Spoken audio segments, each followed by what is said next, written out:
Sa'yo yan lahat? Opo, tagal ko po yan ng high school. Ang dami. Ano? Napakarami mga kababayan. So, hello po sa inyo mga kababayan. Ito nga po pala si Vang Vlog, ang new na reactionist po dito nga po kay Daddy Frankie. Rin po ko mga kababayan sa nakabilang po sa group chat po ni Daddy Frankie ng mga reactor at ganon din po nagpapasalamat din po ko kay Mr. Ballpoint Man. Thank you po sa pag-add po sa akin kay Miss Bopil 2.0 at sa lahat po ng reactionist na kasama po sa grupong iyon ay patuloy po natin lahat yan mga kababayan na suportahan. Hello mga kababayan, magandang umaga, magandang gabi, magandang tanghali sa inyo. Kapag ito'y napanood ninyo ay talaga naman shout out po sa inyong lahat at patuloy nyo pong suportahan ang aking new channel na Vang Vlog. At ganun din po ay patuloy po nating suportahan si Daddy Frankie, ang mga reactionist nga po ni Daddy Frankie ay ganun din po inyo rin pong suportahan, i-subscribe, share, like, comment ang kanila nga pong mga channel. At dito nga tayo sa pinaka-topic natin, isa nga pong guro na nawalan ng pag-asa sa buhay, nagkaroon ng depresyon, ngunit ito hindi pababayaan ni Daddy Frankie. Binigyang muli ng pag-asa dahil nga si Daddy Frankie hindi yan yung tipo ng tao na susuko at iiwan ka lang. Yan ay talaga namang ilalaban ka. Gaya na lang po ng isang gurong ito na sa gaya ng title natin, isang guro na nagkaroon ng depresyon ay napakatalino pala. Makikita natin dito sa video, napakadami niyang medal.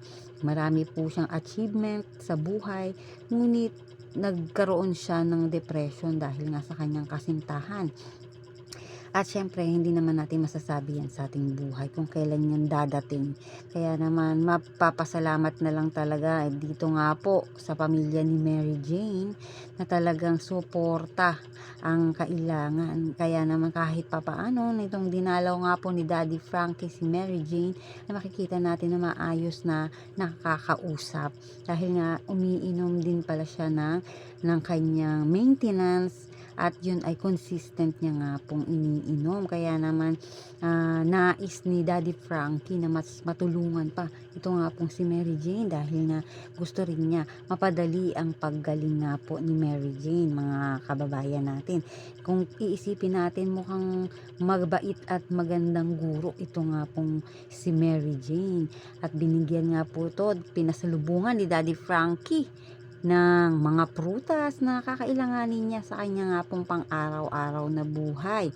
At dito makikita natin na talaga namang gustong-gustong maging guro ulit, makabalik ulit sa pagiging guro. Ito nga si Mary Jane, gustong-gusto niya nang gumaling, mga kababayan natin.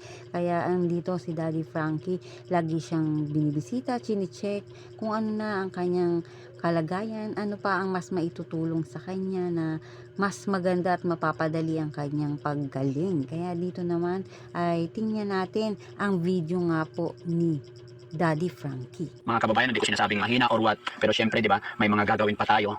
Aaralin natin maigi para mas mapanatag, mas mapabilis yung paggaling ni teacher. Dahil sabi ni teacher, gustong-gusto na po niyang bumalik sa pagtuturo. No? Ilan ba yung gamot na iniinom mo, ma'am? 3 po. 3 everyday. Apo, everyday. Ah, galing. Okay. Kung wala kayo ng gamot. Oh, sige ma'am, okay lang ba? Hawakan mo, i-move na. Sige ma'am, kasya ka na po. Igilid ko. Ayan mga kababayan, salamat sa Panginoon kasi okay na si ma'am. No? Tignan ko lang ma'am. Ngayon po, hindi lang po. Okay. Bawal kasi ipakita to. Bawal ipakita to, guys. Ayan. Isa yan sa mga ano namin, mga kababayan. Bawal kasi ipakita kasi ang purpose dyan, baka yung mga kapanood tapos may mga pasyente sila, gagayahin nila, gagawa sila ng paraan para makabili. Mga kababayan, mga kabarangay, paunawa lang po, paalala lang, hindi porkit nakita nyo na pinapainom sa pasyente itong brand name, pangalan is pwede nyo na, hindi po. Bago tayo magpainom, i-check muna yung pasyente kasi may kanya-kanyang average, check muna lahat, tugo, ihi, i-check muna yan bago mabigyan ng resita ng doktor. Hindi basta-basta nagpapainom kasi may mga allergy, depende po sa average, may kanya-kanya, kaya iniiwasan namin na ipakita, no? Magkakaiba po. Okay naman. Oh, so, okay ma'am, at least nakita ko mamaya pagka ano. So ma'am, nung napanood mo yung videos mo, nabasa mo naman yung comment ng mga tao. Ay, hindi ko po binasa. Hindi ka na nagbabasa. Hindi na. Pinanood mo lang. Pinanood ko lang po. Konting panood lang po. Basta sa'yo ako kasi. Kasi mga iba po yung ako doon. Ibang iba yung tsura mo sa bakit. Hayaan mo lang, maayos din na yan. Kaya nga. Gusto mo bang dalhin kita sa parlor para ayusin natin yung hair mo? Pwede naman po. I-schedule ko ha. Okay. Kasi limited lang yung oras namin ngayon. Ang sadya ko lang talaga is para dalhan ka kung ano yung request mo at saka yung mga prutas. Kasi napaka-importante yan. Opo. At salamat naman ako na nagiging okay ka na. Opo. Unti-unti. Unti po. Tulungan mo sarili mo ha. Napansin ko ang daming medal. Sa akin po yan. Sa'yo yan lahat? Opo. Madal ko po yan ng high school. Ang dami. No? Napakarami mga kababayan. Dito sa video na kay Mary Jane lahat ang medal na ito. Tingnan nyo, makikita nyo dito. Panoorin nyo to. Ibang iba yung tsura mo sa bakit. Hayaan mo lang, maayos din na yan. Gusto mo bang dalhin kita sa parlor para ayusin natin yung hair mo? I-schedule ko ha. Kasi limited lang yung oras namin ngayon. Ang sadya ko lang talaga is para dalhan ka kung ano yung request mo at saka yung mga prutas. Kasi napaka-importante yan. Yan, di ba? Binigyan pa talaga ng pa-parlor. Ito nga pong si Mary Jane. At sa mga susunod nga po na episode, baka isama ni Daddy Frankie ito nga si Mary Jane para magpa-parlor, di ba? Para umayos nga naman ang kanyang itsura. Bumalik ang dati. Kasi dati ang ganda-ganda niya. Puti, mahaba yung buhok niya. Di ba? Napakaganda at napakaayos niya tingnan. At ito nga, makikita naman natin dito, ang susunod nga nating makikita sa video, ito na mga medal niya. Ano mo sa amin To. lahat yan, ma'am? Yung isa-isa, yung kaya mo lang. Nakikita niyo ba? Ano mo sa amin? Yan, tulad yan. Saan yan? So, sa College of Agriculture po. Mhm. Galing sa Kamiling Tarlac. Ito naman po sa Perpetual Hope College. Ano yan? Magkakasama po itong lahat. Valedictorian po ako. Valedictorian talaga.